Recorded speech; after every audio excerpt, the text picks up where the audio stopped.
Assalomu alaykum hurmatli talabalar. Bugun yangi video darslarimizni boshlaymiz. Ushbu video darsliklarda o'lchov tushunchasi, o'lchovli funksiyalar, Lebesgue o'lchovlari, uning xossalari, yaqinlashish va uning turlari haqida ma'lumotlar beramiz. Bugun birinchi darsimizni boshlaymiz. Birinchi darsimiz Lebesgue o'lchovlariga bag'ishlanadi. Lebesgue o'lchovi nima? Avval mana shu tushunchani o'rganib olamiz sizlar bilan. Bu uchun elementar to'plamlar deb atalgan quyidagi to'plamlarni qaraymiz. Masalan, R fazo bu to'g'riq. R fazoda intervallardan iborat bo'lgan to'plamlarni AB ko'rinishidagi segmentlar to'plamini biz elementar to'plam deb atamiz. Ilk fazoda qaraymiz. Ilk fazoda to'g'ri to'g'richalar to'plamini elementar to'plam deb qaraymiz. Ya'ni quyidagi ko'rinishdagi to'g'ri to'g'richalar to'plamini qaraymiz. X bo'yicha A dan B gacha, Y bo'yicha C dan D gacha. Mana ko'rishimiz mumkin.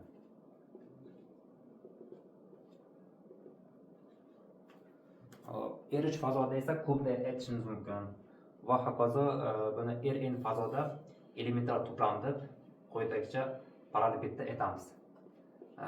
Rn fazoda inta koordinata qatnashadi. Mana A1 B1 bu intervalga mos keladi. Umuman segment. Diqqat qo'yaylik, A2 B2 mana bu bizga to'g'ri to'g'richa beradi. Diqqat qo'yaylik, A3 B3 mana bu bizga parallelepiped beradi. Va hokazo buni o'z-o'ziga n marta diqqat ko'paytirsak AN BN mana bunday to'plam hosil bo'ladi. Bu to'plamga biz n o'lchamli parallelepiped deb aytamiz. N o'lchamli parallelepiped. N teng 1 bo'lsa bizga yopiq kesmani beradi. N teng 2 bo'lsa to'g'ri to'g'richak, n teng 3 bo'lsa ko'p. Va hokazo umumiy holda biz buni n o'lchamli parallelepiped deb aytamiz. Bu parallelepipedlarning o'lchovi sifatida biz quyidagicha aniqlaymiz. R fazoda MA1 bu B-A orqali aniqlashimiz mumkin. Keyin mana shu to'plamlarni biz buni P2 deymiz. Mana buni to'plamni biz Pn deylik. Mana n o'lchamli parallelepiped bo'lgani uchun P2 ni yuzasi sifatida mana biz quyidagicha qiymatda aytamiz. D minus C ko'paygan B minus A. Ya'ni mana bu kesmani uzunligi bizga B minus A ni beradi. Mana bu uzunligi D minus C ni beradi. Buni bunga ko'paytmasi biz buni o'lchovi deb aytdik. Va hokazo Pn parallelepipedning o'lchovi deb bu quyidagi ko'paytmani aytamiz. B1 minus A1 B2 minus A2 va hokazo Bn minus An. Demak, biz hozircha faqatgina parallelepipedlar uchun o'lchov tushunchasini aniqlay oldik. Endi elementar to'plam degan tushunchani sizlar bilan aniqlaymiz. Elementar to'plam nima degani? Kelinglar endi qulaylik uchun n teng 2 bo'lgan holatda ko'rib chiqamiz. Ya'ni n teng 1 bo'lganda ham 2 bo'lganda ham o'xshash jarayonda bo'ladi. Shunchaki biz qulaylik uchun n teng 2 bo'lgan holatda biz tanlab olamiz. Parallelepipedlarni cheklikda yoki sanoqlikda yig'indisidan iborat bo'lgan to'plamga biz elementar to'plam deb aytamiz. Keyin elementar to'plamni E harfi bilan birlashtiraylik. Elementar to'plam deb biz nimaga aytamiz? Cheklikda yoki sanoqlikda parallelepipedlarni yig'indisidan iborat bo'lgan to'plamga aytamiz.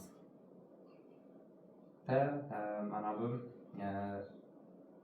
n deylik mana. Bular P soni chekli ham bo'lishi mumkin yoki sanoqli ham bo'lishi mumkin. Ya'ni qanaqa to'plam desada bu quyidagicha ko'rinishdagi to'plam bo'lishi mumkin mana.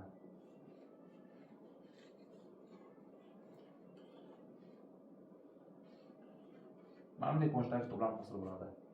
Ko'rishimiz mumkinki bu elementar to'plam, chunki bu to'plam cheklita parallelepipedlarning yig'indisidan iborat. Mana ko'rishimiz mumkinki mana bu chekli parametrlar emasdan iborat bo'ladi. Mana buni P1 deymiz, buni P2 deymiz va toza mana bu endi Pn bo'ladi. Muhim shart qo'yishimiz kerak. Mana bu ixtiyorlikda parallelitning kesishmasi o'lchovi 0 bo'lishini shart qo'yamiz. Ya'ni ular kesmada kesilishi mumkin yoki ular umuman kesishmasligi mumkin. Ya'ni ixtiyorliklarning kesishmasi mana shu kesmasini demak mana bu yuqoridagi qaragan o'lchovi demak o'lchovi keyinchalik o'tamiz 0 bo'lsin deb qaraymiz. Demak bunday ko'rinishdagi to'plamni biz elementar to'plam aytamiz. Ya'ni elementar to'plamda parametrlarni chekli yoki sanoqli yig'indisidan iborat to'plamga aytar ekanmiz. Bu elementar to'plamni o'lchovini biz quyidagicha aniqlaymiz. My butun summa n teng 1 dan cheksizlikgacha m yn. Ya'ni buni o'lchovi mana bu ichdagi nechta parallel bo'lsa, har bitta o'lchovlarni topib qo'shib chiqqanimizga teng bo'ladi.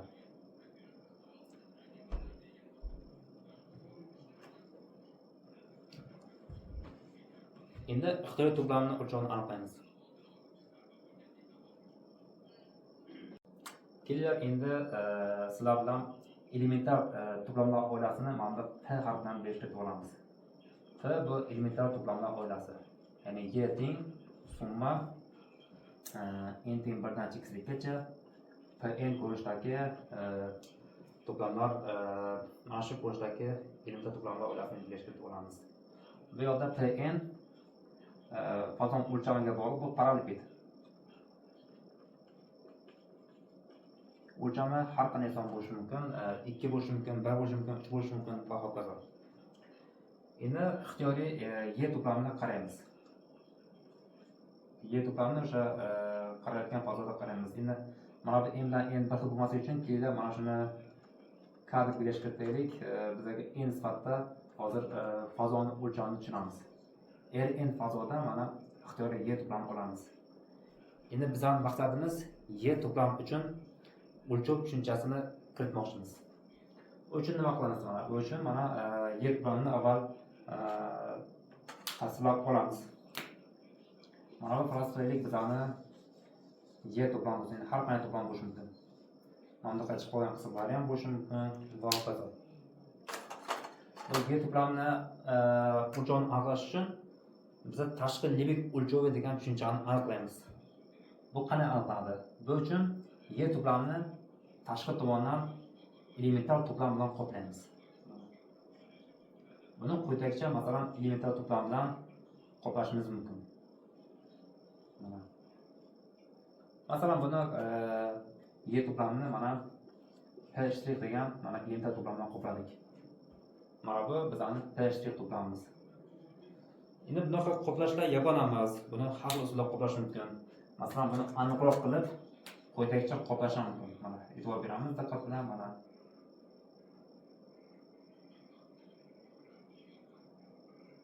Mana bunday qilib qopladik.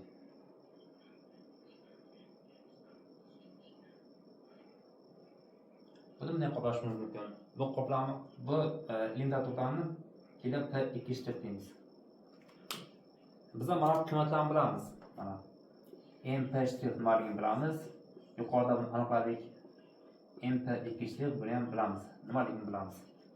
Demak buni har xil qoplash mumkin ekan. Bunaqa qoplashlar soni cheksiz ko'p bo'lishi mumkin. Bu m p2 ham har xil qiymatlar qoladi. Mana shu qiymatlar ichidan biz qo'y aniq chegarasini y to'plamining tashqi limit o'lchovi deb aytamiz. Ya'ni buni biz buni mu mana yulduzcha y orqali belgilashtiramiz. Demak, mana shu ichidan eng kichigini tashqi tomondan qoplamlar ichidan eng kichigini ya'ni infinium bo'lgan eng kichik mavjud bo'lishi mumkin, bo'lmasi ham mumkin. Umuman shular infiniumni mana bu m plarning infiniumni biz tashqi limit o'lchovi deb aytamiz. Bu yerda p ga shart qo'yamiz.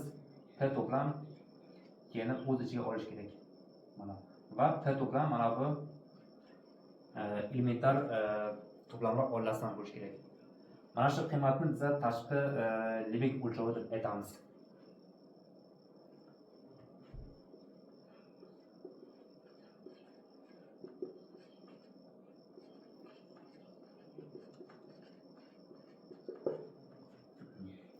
Xuddi shunday tashqi libik o'lchovini hozir aniqladik.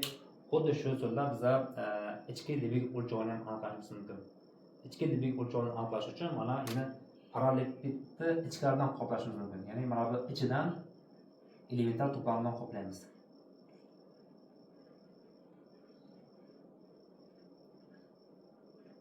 Mana ichidan mana elementar to'plamdan qoplash mumkin. Keyin shuni p pastda mana shu bilan birlashtirib o'tamiz. Ichki libik o'lchovida biza endi quyidagi qiymatga yetamiz. Endi bular nimasi olamiz? Ichki tomondan qoplanganlarni supremni qaraymiz. Supremum MP.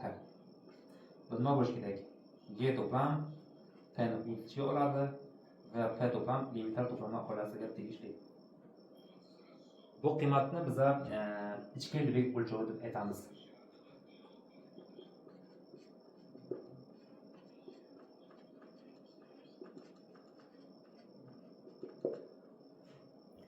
Bizlar natijada ikkita qiymatga ega bo'ldik. Tashqi libik o'lchov va ichki libik o'lchovi. Bular har doim teng bo'lishi shart emas. Lekin bitta narsani bilamizki, tashqi libik o'lchovi har doim ichki libik o'lchovidan katta yoki teng bo'ladi. Agar tashqi libik o'lchovi va ichki libik o'lchovi teng bo'lsa, bu muhim ta'rif beramiz bizga, libik o'lchoviga ta'rif beramiz. Bu muhim ta'rif.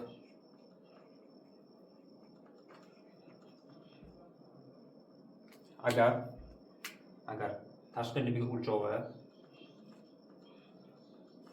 ichki libik o'lchoviga teng bo'lsa,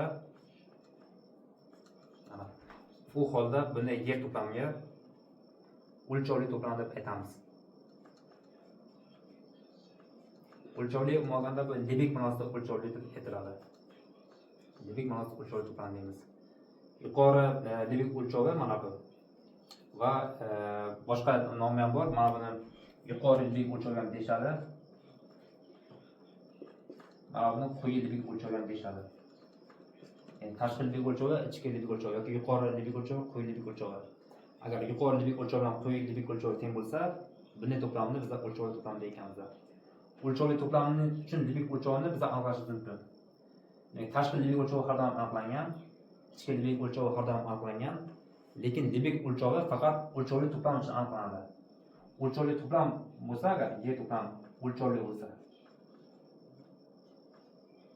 bu to'plamni libik o'lchovi deb, bu to'plam libik o'lchovi deb biz uni tashqi libik o'lchoviga aytamiz. Nima uchun ichkisini aytmaymiz? Chunki ichkisidan tashqisi teng bo'ladi.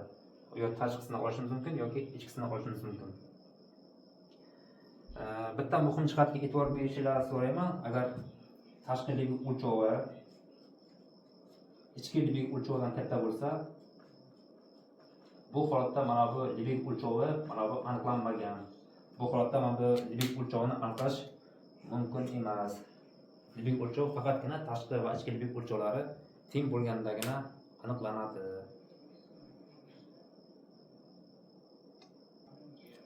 Endi sizlar bilan libik o'lchovning xossalarini ko'rib chiqamiz. Libik o'lchov qanday xossalarga egaligini birgalikda o'rganamiz. Birinchi xossa hozir men aytib o'tdim. Tashqi libik o'lchovi har doim ichki libik o'lchovidan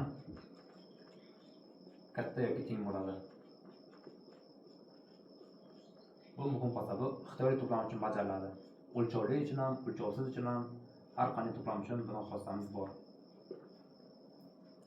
Ikkinchi xossamiz tashqi libik o'lchovi bilan ichki libik o'lchovini o'rtasida quyidagicha bog'lanishni qilishimiz mumkin. Faraz qilaylik, Y to'plamini, mana faraz qilaylik Y to'plam. Buni tashqi tomondan bironta elementar to'plam yoki paralleliped bilan masalan buni qoplab oldik. U holda tashqi va ichki libik o'lchovlari quyidagicha bog'langan bo'ladi. Ichki libik o'lchovini quyidagicha aniqlashimiz mumkin. Hop, bu qanday aniqlaymiz mana? P ning o'lchovi bu har doim aniqlangan, chunki bu yerda elementar to'plam yoki paralleliped quramiz. Bundan ayiramiz P minus Y to'plamining tashqi libik o'lchovini. Mana bu ayirma orqali biza ichki libik o'chog'ini almashimiz mumkin. Demak, tashqi libik o'choqlari va ichki libik o'choqlari o'rtasida quyidagicha munosabat o'rinli ekan.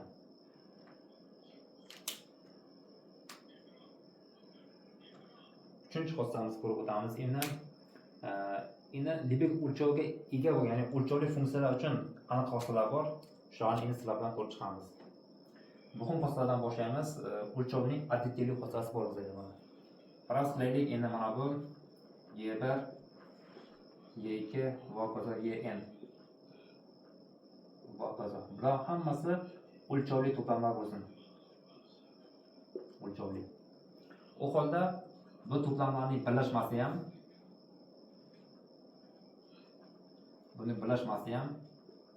o'lchovli bo'ladi. Va ularning kesishmasi haqida gapirish mumkin. Bu to'plamlarning kesishmasi ham o'lchovli bo'ladi. Agar buni qanday parallel ichida bo'lsa, mana xullas bularning ayirmasini ham o'lchovli deb aytishimiz mumkin. Xitoylik ikkitanisini ayirmasi yana bu to'plamlar ham o'lchovli bo'ladi. Va endi birlashma o'lchov uchun quyidagicha tenglik bor. Bizga buni qo'shimcha xossa sifatida ham yozsak bo'ladi. Mu birlashmasini o'lchovi qaraymiz, mana n teng 1 dan chekligacha n. Bu uchun quyidagi tenglik o'rinli bo'ladi. Bu teng summa n teng 1 dan chekligacha mu n. Ya'ni birlashmaning o'lchovlar yig'insidan kichik bo'lar ekan. Endi qachon tenglik bo'lishi mumkin degan savol bor. Tenglik faqatgina ixtiyoriy ikkita to'plamning kesishmasining o'lchovi 0 bo'lsa, mana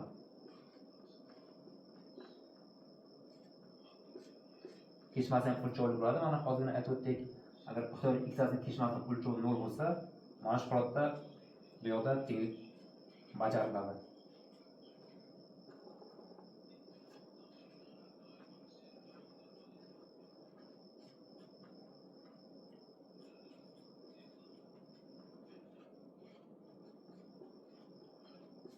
Bunda chizmadan ko'rishimiz mumkin. Masalan, ikkita to'plam bo'lgan holatda qarasak, mana buni o'lchoviga buni o'lchovini qo'shsak, yig'indisining o'lchovidan katta o'tadi. Nima uchun? Chunki mana bu qism ikki marta qatnashib qoladi. Agar bular o'zaro kesishmasa, mana yoki kesishgan joyda mana o'lchov 0 bo'lishi mumkin. Misol uchun mana bunday bo'lib kessam, mana bunday holat bo'lsin, u holda yig'indining o'lchovlar yig'indisiga teng bo'ladi. Umumda bu yoqda tenglik har doim bajarish shart emas. Mana bu xossaning nomi bor. Aynan mana shu xossani belgilab olaylik. Mana shu xossaning nomi bor. Bu xossaning nomi o'lchovning sigma additivlik xossasi deyiladi.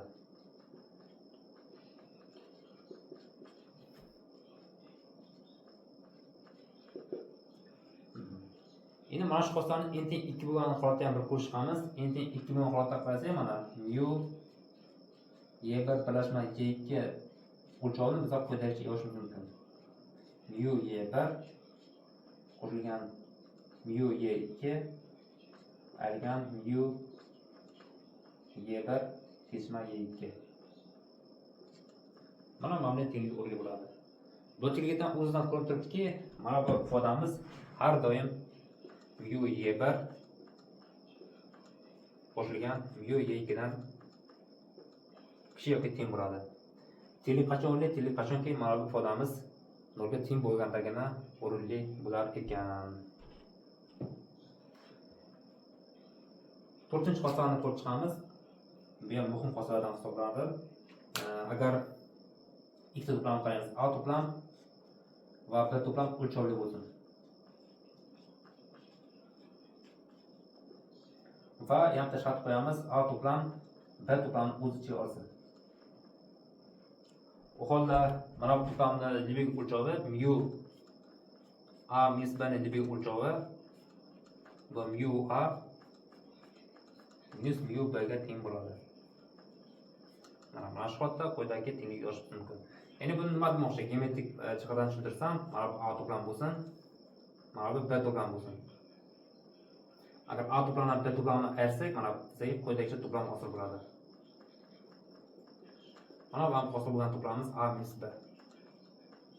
Mana shu to'plamning libik o'lchovi A to'plamining libik o'lchovidan B to'plamining libik o'lchovini ayirganga teng bo'lar ekan. Bu 4-chi muhim xossamiz.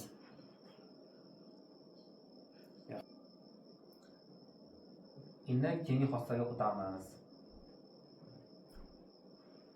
5-chi xossasini ko'rib chiqamiz. Endi faraz qilaylik, bizga quyidagicha o'lchovli to'plamlar ketma-ketlik berilgan bo'lsin. Y1, Y2 va hokazo Yn. Va hammasi o'lchovli bo'lsin. Va quyidagi shartni bajarsin. Y1 to'plam Y2 ni o'z ichiga oladi, Y2 to'plam Y3 ni o'z ichiga oladi va hokazo. Bular ya'ni ishmash joylashsin degani. Masalan, mana bu bizning Y1 to'plamimiz. Birinchida mana Y2 bor. Birinchi Y3 va hokazo qaydadir mana Yn degan to'plam bor bu yoqda. Mana ishmash joylashgan to'plamlar ketma-ketlik bergan bo'lsin. U holda quyidagi tenglik o'rinli bo'ladi. Biz hozirgina aytdikki, o'lchovli to'plamlarni sanoqliga kelishmasa ham yana o'lchovli bo'ladi. Mana shu to'plamni endi biz libik o'lchov haqida gapirishimiz mumkin. Bu ifodani libik o'lchovi quyidagi limit orqali hisoblash mumkin bo'ladi. Limit n x-ga mu yn. Ya'ni quyidagi tenglik o'rinli bo'lar ekan. Keling shu xossani 5a deylik. 5b xuddi shunga o'xshash quyidagicha xossani keltirish mumkin. Endi bu yerda y to'plamlari kamayib borishini talab qildik. Xuddi shuni y to'plamlarining ust borishini talab qilamiz. Y1 Y2 ni ichida yotsin, Y2 Y3 ni ichida yotsin va hokazo. Ya'ni bu yerda Y1 to'plamimiz bor, mana bu faraz qilaylik. Buni tashqaridan Y2 bor. Buni tashqaridan Y3 qoplaydi masalan. Va hokazo, mana qaydadir mana Yn degan to'plamimiz bor. Bular uchun quyidagi xossa o'rinli bo'ladi. Mu n teng 1dan cheksizlikgacha Yn butun limit n integraldan cheksizlikka mu Yn. Bu xossani 5-chi xossani umumiy nomi bor. Libik o'lchovining uzluksiz xossasi deb aytamiz. Libik o'lchovining uzluksizlik xossasi.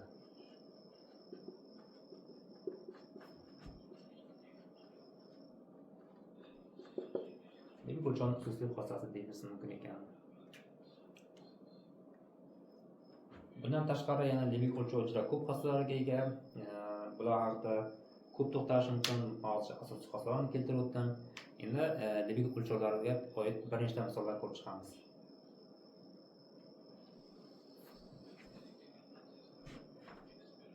Mana sodda misolimiz. Natural solid to'plamining libik o'lchovi. Natural solid to'plamining libik o'lchovini topish kerak masalan. Natural solid to'plamni bilamizki, bu quyidagicha sonlarning yig'indisidan iborat mana. N degan sonlarning yig'indisidan iborat. Ya'ni 1, 2, 3 va hokazo. Bular o'zaro kelishmaydi to'plamlar. N bilan n plus hammasi bitta nuqtada o'zaro kelishmaydi. Shuning uchun libik o'lchovni additivlik xossasini qo'llaymiz. Mana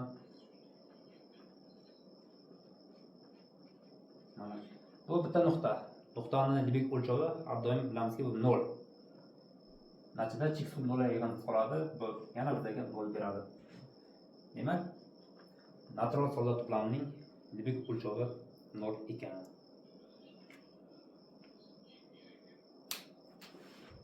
Ikkinchi misolga o'tamiz.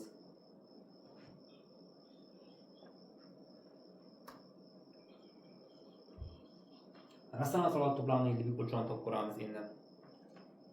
Rasional solid Q. Keyin hozircha musbat rasional solid to'plamining libik o'lchovini ko'rib turaylik. Musbat rasional solid degani mana n taqsim n ko'rishdagi natural solid degani bu. N taqsim n ko'rish natural solid. Bu yerda nima? Bu yerda bo'pti, mana umumiy holatda ko'ramiz, nisbat mantiq ajratib o'tmaymiz. Mana m bu yerda natural son bo'lishi kerak, m esa butun son bo'lishi kerak. Buni Lebesgue o'lchovini topishdan avval bunday sonlar to'plami avval sanoqli ekanligini isbotlaymiz. Bu uchun quyidagi jadval ko'ramiz. Mana bu jadval ko'ramiz. Bu yerda l'lar jadvali, bu yerda m'lar jadvali. En natural son bo'lgani uchun quyidagi qiymatlar olish mumkin. Mana 1 qiymat, 2 qiymat, 3 qiymat, 4 va hokazo. Ya'ni hamma ratsional sonlarni quyidagi jadvalga joylashish mumkin. Demak, bu yerda n bo'yicha qiymatlarni yozib chiqdik mana. Umuman mana buni n teng 0 bo'lgandagi qiymatni sifatida qaraymiz. Mana bu demak n bo'yicha mana bu qiymatlar to'plami. Endi bu yerda n bo'yicha qiymatlarni qaraymiz. N bo'yicha qiymatlar. N qiymatlari nima bo'lishi mumkin? 0 bo'lishi mumkin, 1 bo'lishi mumkin, 2 bo'lishi mumkin, 3 bo'lishi mumkin, 4 va hokazo. Bu yerda mana -1, -2, -3. Hop, yaxshi musbat rasam sondan boshlab qolamiz. Bu sal murakkabroq bo'larkan o'ylaganimdan ko'ra. Birinchi shu musbat rasam sondan ko'rib chiqaylik. Bilamizki, har qanday rasam son F taqsim Q ko'rinishda bo'ladi. Hop, quyidagi jadval qaraymiz. Bu jadval rasam sonlar to'plamining suratlari va mahrajlari to'plamidan iborat bo'lsin. Bu yerda mahrajlar to'plamini yozamiz. Mahrajlar mana 1 bo'lishi mumkin, 2 bo'lishi mumkin, 3 bo'lishi mumkin, 4 bo'lishi mumkin, 5 va hokazo.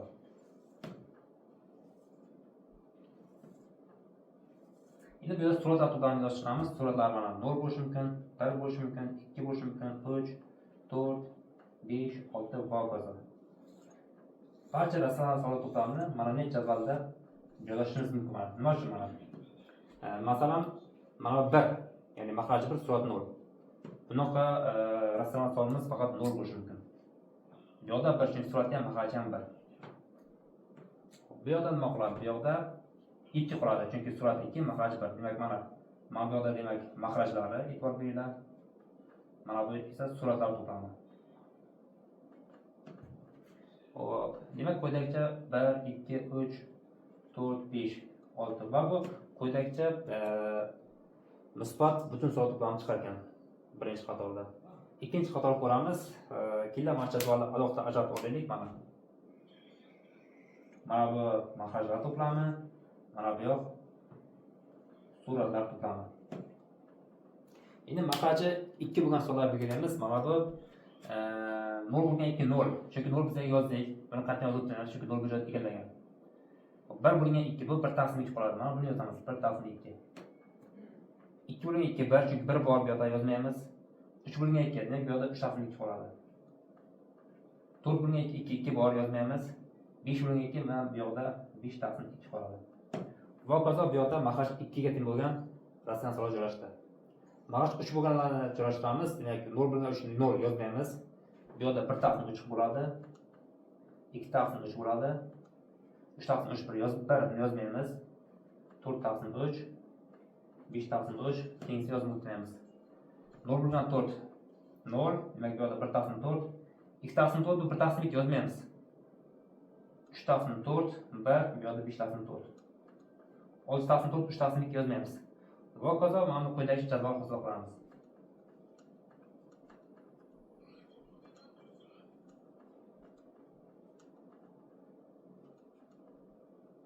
Mana bunday jadval hosil qildik. Endi mana shu jadval orqali har bitta rasmlar sonini quyidagicha raqamga chiqishimiz mumkin. Mana bunga masalan 0 degan rasmlar soniga 1 degan natural sonni yozib qo'yamiz.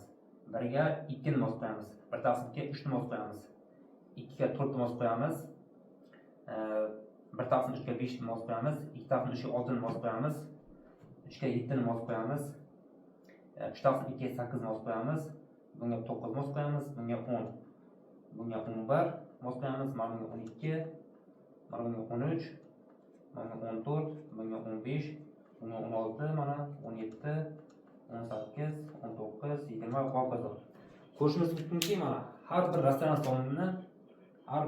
sonni bitta natural son bilan bosib qo'yish mumkin ekan. Ya'ni nima degani? Bu degani rasional soliq to'plamini ham mana rasional soliq to'plamini mana bunday ko'rishda yozish mumkin ekan. N teng 1 dan chekisligacha Rn. Bu nima degani? Bu degani bu sanoqli to'plam bo'ladi degani. Sanoqli. Xuddi shunday mana birinchi rasional soliq to'plamini libik o'lchovi 0 ga isbotladik. Xuddi shu usulda rasional soliq to'plamini ham libik o'lchovi 0 ekanligi kelib chiqadi.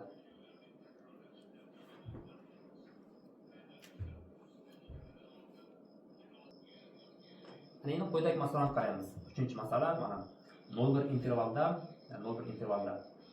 shunaqa soliq to'plamini ko'ramizki, mana y 0,1 intervalda shunaqa mana 0,a1 a2 va hokazo an. Va hokazo bu endi 0,1 intervaldagi sonlar. Shunaqa soliq to'plamini ko'ramizki, bu sonlardan hech bo'lmasa bittasi 1 ga teng bo'lsin. Hech bo'lmasa bittasi 1 ga teng bo'lsin. Ya'ni tarkibida mana sanoq sistemasi tarkibida bir qatnashgan soliq to'plamini biz y orqali belgilab kiritamiz. Ya'ni shunday bitta n borki, an bu 1 ga teng. Bir qatnashgan soliq to'plamini qarab chiqamiz. Bir qatnashgan soliq to'plamini, ya'ni bizga qo'yilgan savol, libik o'lchovini toping.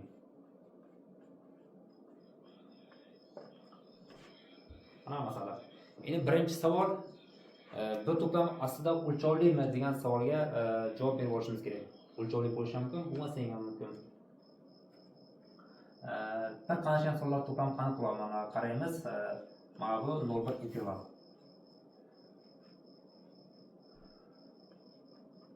Buni 10 taqsimga bo'lishimiz mumkin. Mana bu demak 0 dan 0,1 gacha, 0,1 dan 0,2 gacha, 0,2 dan 0,3 gacha, 0,3 dan 0,4 gacha. Va hokazo bu yoqda 0,9 dan 1 gacha. Endi e'tibor beraylik. Mana bu oraliqdagi har qanday sonni qarasak, bu oraliqdagi har qanday son 0,1, a2, a3 va hokazo bilan boshlanadi. Demak, y1 to'plam sifatida biz quyidagi interval olamiz. Y1 to'plam 0,1 dan 0,2 gacha bo'lgan mana bu interval qaraymiz. Buni tarkibida har bitta sonni olsak, tarkibida albatta bir qatnashadi. Buni libik o'lchovi my1, buni libik o'lchovi 1 ga teng. Endi qaraymiz. Mana bu yoqda 0,01 degan son bor, 0,01.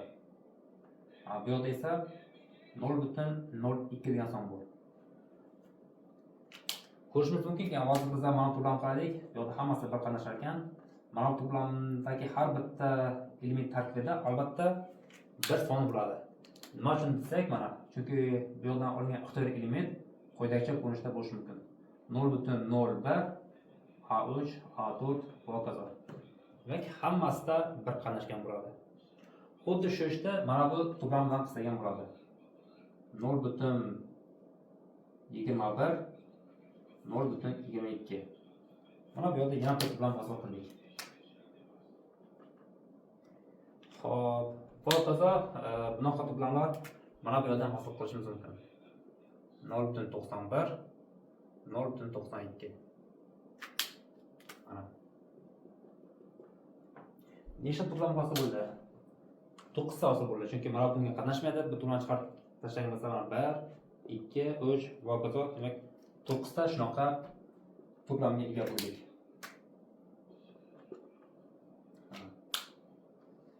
Bu yerda tutash qilamiz. Mana buni o'lchovi 0,1 edi. Xo'p, hosil bo'lgan to'plamlarni qaranglar. Mana y2 orqali birlashtiramiz. Y2 mana bu to'plamga, ya'ni y1 to'plamga qolgan mana bu to'plamlar qo'shishni hosil qildik. Birlashma mana 0,01 dan 0,02 gacha, birlashma va hokazo 0,91 dan 0,92 gacha. Bularning libik o'lchovi nimaga teng? Hozir ko'ramiz. Mu y2 ning libik o'lchovi 0,1 keldi, shuni 1/10 deb aytamiz. Buni libik o'lchovi 1/10 qo'shilgan. Buni har bittasining uzunligi 0,1 dan. Bunaqa interval 9 ta bo'lgani uchun qo'shilgan 9/10 ning kvadrati deb yozishimiz mumkin bo'ladi. Y3 to'plam endi qanday aniqlaymiz mana? Y3 to'plam sifatida endi 3-raqamdan boshlab bir qatnashgan sonlarni qaraymiz. Ya'ni qanday sonlar bo'ladi? Mana masalan endi buni 100 ta qismiga bo'lamiz. 100 ta qismiga bo'lganda misol uchun mana bu ko'rsatiladi. 0.0 bo'lishi mumkin, masalan 0.1. Bu yoqda A4, A5 va hokazo. Mana bu kichkina 100 ta bir qismlar qatnashadi. Va hokazo. Ya'ni Y2 to'plamiga birlashtiramiz shunaqa to'plam soni. Endi bunaqa to'plam soni 81 ta bo'ladi. 81 ta.